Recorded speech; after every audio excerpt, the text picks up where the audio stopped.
నమస్కారం కృష్ణారావు గారు. నమస్కారం. ఐవీఆర్ టాక్స్కి పునఃస్వాగతం.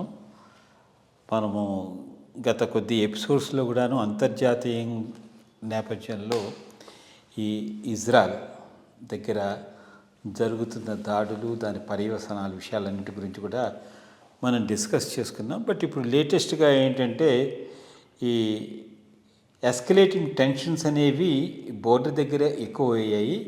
అందులో ముఖ్యంగా ఈ హెజ్బుల్లా అండ్ ఇజ్రాయెల్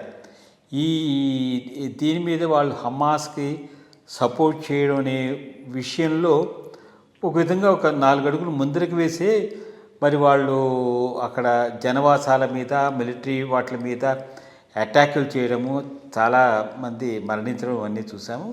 దానికి రిటాలియేషన్గా కూడాను ఇజ్రాయలీస్ అంటే మామూలు వాళ్ళు కాదు, హైలీ ఇంటెలిజెంట్ రేస్ అని అనుకోవచ్చు. వాళ్ళు ఏమి చేశారు, లేటెస్ట్గా ఒక 1 వీక్ 10 డేస్ బ్యాక్ ఈ పేజెస్ అనేవి ఉండేవి చూసారా, ఆ పేజెస్ ఒకే టైంలో మొత్తం అంతా పేల్ చేసి చాలా నష్టం చేసి ఒక రిటాలియేటరీ స్టెప్ అనేది చేశారు. ఈ ఎస్కలేటింగ్ టెన్షన్స్ అనేవి అంటే ఇప్పుడు ఏమవుతుందంటే దీని మీద ఆలోచిస్తే ఈ పేజెస్ అన్నీ వీళ్ళకి సప్లై చేసింది ఎవరు, దాంట్లో టెక్నాలజీని ఏ విధంగా అంటే ఆ ఇంటెలిజెన్స్కి మనం నిజంగా విధంగా హై గ్రేడ్ ఇది చేయొచ్చు. అలాంటి దాన్ని వీళ్ళందరికీ సప్లై చేయడము, ఏకకాలంలో వీటన్నింటినీ పేల్చడము, కొంచెము భయభ్రాంతులను కలిగించడం అనేది మనము చూసాము.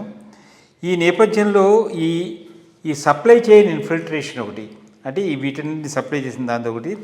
ఆ తర్వాత మరి ఇలాంటి చేసేవాళ్ళు కమ్యూనికేషన్లోనూ దాంట్లో చాలా జాగ్రత్తగా ఉంటారు. టెక్నికల్ సాబిటేజ్ కూడాను ఒకటి అయినట్టు మనము నిర్ధారించుకోవచ్చు.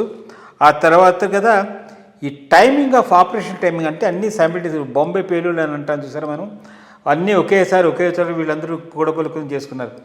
ఇట్లాంటివన్నీ అవతల వాళ్ళకి తెలియకుండా చేసిన ఆ ఇజ్రాయిలీ వాళ్ళ యొక్క చాకచక్యత అనుకోవచ్చు, లేకపోతే వాళ్ళ యొక్క ప్లానింగ్ అనుకోవచ్చు చూసుకుని. బట్ ఇది చూస్తుంటే ఒక విధంగా భయమే వస్తుంది, మళ్ళీ ఒక ప్రపంచ యుద్ధం రాబోతోందా అనేది మధ్యలో. ఎందుకంటే అగ్రరాజ్యాలు కూడా దీని మీద మనకేమంత ఎక్కువ ఈ ఖండించడం కానీ లేకపోతే సపోర్ట్ చేయడం కానీ ఇదంతా లేదు. మరి అమెరికన్ ఎలక్షన్స్ వస్తున్నాయి, దీని మీద మీ యొక్క అభిప్రాయం? ఒకటి, స్ట్రాటజికలీ ఇజ్రాయెల్ చాలా కేర్ఫుల్గా ప్లాన్డ్గా ముందుకు పోతూ ఉంది. హమాస్ మీద అటాక్ చేసి గాజా స్ట్రిప్లో వాళ్ళు పూర్తిగా అయిన దాకా హెజ్బుల్లాను అంతగా టార్గెట్ చేయలేదు. ఏదో వాళ్ళు ఏదైనా వేస్తే సమాధానం చెప్పడం, ఆ రకంలో వాళ్ళ నార్థర్న్ బార్డర్ను ఉత్తరం సైడ్ లెబనాన్లో ఉంటారు కదా హెజ్బుల్లా. లెబనాన్లో కూడా సౌత్ లెబనాన్కు ఎక్కువ హెజ్బుల్లాకు స్ట్రాంగ్ హోల్డ్. సో అక్కడి నుంచి ఈ నార్త్ ఇజ్రాయెల్ మీద, ఉత్తర ఇజ్రాయెల్ మీద వాళ్ళు ర్యాకెట్స్ అవి వేస్తుంటారు. వాటిని ఐరన్ డోమ్తో డిఫ్లెక్ట్ చేసి అక్కడి నుంచి ప్రజలను ఎవాక్యుయేట్ చేసి సంరక్షించుకున్నారు. కానీ హెజ్బుల్లా మీద అంత అగ్రెసివ్గా ముందుకు పోలేదు. ఇప్పుడు సడన్గా హెజ్బుల్లా మీద అగ్రెసివ్గా పోతూ ఉన్నారంటే హమాస్ మీద చాలా వరకు వాళ్ళు అనుకున్న లక్ష్యాలు సాధించారు. అక్కడ కొంత వాళ్ళకు రిలీఫ్ వచ్చింది. సో నార్థన్ దాని మీద కాన్సన్ట్రేట్ చేస్తున్నారు. నార్థన్ దాని మీద ఎట్లా కాన్సన్ట్రేట్ చేస్తున్నారు? Actually tremendous technology and then tremendous intelligence network. సామాన్యమైన విషయం, వాళ్లకు సప్లై చేసే రేడియో వాకీ టాకీసు, పేజర్సు, అవి ఎవడు చేస్తున్నాడు, ఎక్కడ చేస్తున్నాడని కనిపెట్టి వాడిని మరి ఎట్లా మ్యానిపులేట్ చేశారో తెలియదు, ఎవరికీ తెలియకుండా దాంట్లో ఈ పేలుడు పదార్థాలు పెట్టి అవి ఎట్లా రిమోట్గా పేల్చితే పేలిపోయేటట్టుగా పెట్టి అని డిస్ట్రిబ్యూట్ అయ్యి అన్నీ వాళ్ళ దగ్గర ఉన్న టైంలో పేల్చేశారు. విచ్ మీన్స్ ఎవరెవరు పోయినారు, అంత ఇంపార్టెంట్ హెజ్బుల్లా ఫైటర్స్ అందరూ ఏదైనా మేమైనా అయిపోయినారు, చనిపోవటం తక్కువ మంది చనిపోయినారు అనుకో, ఎక్కువ మంది మేమింగ్ చేసేసారు.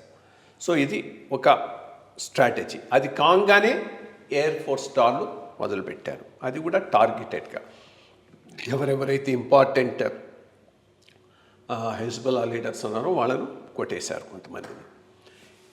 ఫస్ట్ టైం హెజ్బుల్లా ఇజ్రాయెల్ మీద బ్యాలిస్టిక్ మిసైల్ ప్రయోగించింది. సో ఇది కాస్త ఎస్కలేట్ అయినట్టే తప్పకుండా. దాన్ని కూడా నిర్వీర్యం చేయగలిగారు. ఇప్పుడు ఎయిర్ అటాక్ చేస్తారని అనుకుంటున్నారు. గ్రౌండ్ ఇన్వేషన్ కూడా ఉండొచ్చని. గ్రౌండ్ ఇన్వేషన్ చేసి హెజ్బుల్లాను పూర్తిగా న్యూట్రలైజ్ చేసి, బట్ ఉండకపోవచ్చు. ఎందుకంటే లాస్ట్ టైం కూడా ఇట్లాగే లెబనాన్లో సదర్న్ లెబనాన్ మీద దండయాత్ర చేసి హెజ్బుల్లాను పూర్తిగా ఇచ్చేసి అక్కడ ఉన్నారు. ఉంటే హెజ్బుల్లా దగ్గర guerrilla warfare, just like Hamas లాగానే వీళ్ళది కూడా గెరిల్లా వార్ఫేర్. ఆ గెరిల్లా వార్ఫేర్లో చాలామంది ఇజ్రాయిల్ సైన్యం చనిపోయింది. సో అందుకని ఆక్యుపేషన్ అయితే చెయ్యరు. వాళ్ళని పూర్తిగా నిర్వీర్యం చేసి, నిర్వీర్యం అయిన తర్వాత ఇంటెలిజెన్స్ నెట్వర్క్ ఒకటి బిల్డప్ చేసుకొని వాళ్ళ గురించి ఇన్ఫర్మేషన్ వస్తే దాన్ని బట్టి టార్గెటెడ్గా చేయడానికి విత్డ్రా అయ్యేటటువంటి అవకాశం ఉంది. దీనివలన వైడర్ కాన్ఫ్లిక్ట్ రావచ్చా? వస్తుందని అనుకున్నాం కానీ వచ్చేటట్లేదు. ఎందుకంటే సింపుల్, ఒకటి మాటలు చెప్తారే కానీ మిగిలిన గల్ఫ్ కంట్రీస్ ఎవరు కూడా ఇటు హెజ్బుల్లా కానీ హమాస్కి కానీ అంతగా సపోర్ట్ చేయటం లేదు.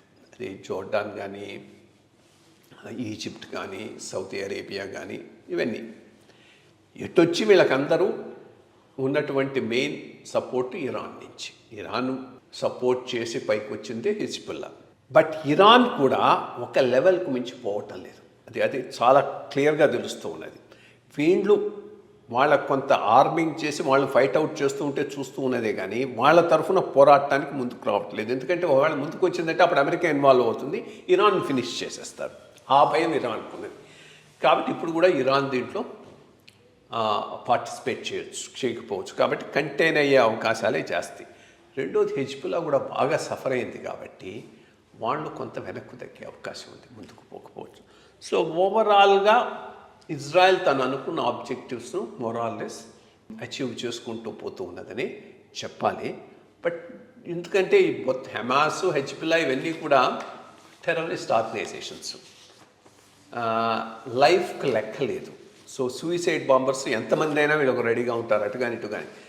సో ఇజ్రాయెల్లోకి వచ్చి మొన్నట్లాగానే October 6th అనుకుంటా ఆ రోజు జరిగినట్టుగా హెవాక్ సృష్టించేటటువంటి అవకాశం అయితే ఇప్పటికీ ఇజ్రాయెల్కి ఉంది. ఇజ్రాయెల్కి ఒక పెద్ద థ్రెట్ చుట్టూ ఉన్నటువంటి టెర్రరిస్ట్ ఆర్గనైజేషన్స్. చూడాలి. బట్ ఇప్పటికి మాత్రం ఇజ్రాయెల్ సక్సెస్ఫుల్ అనే చెప్పుకోవాలి.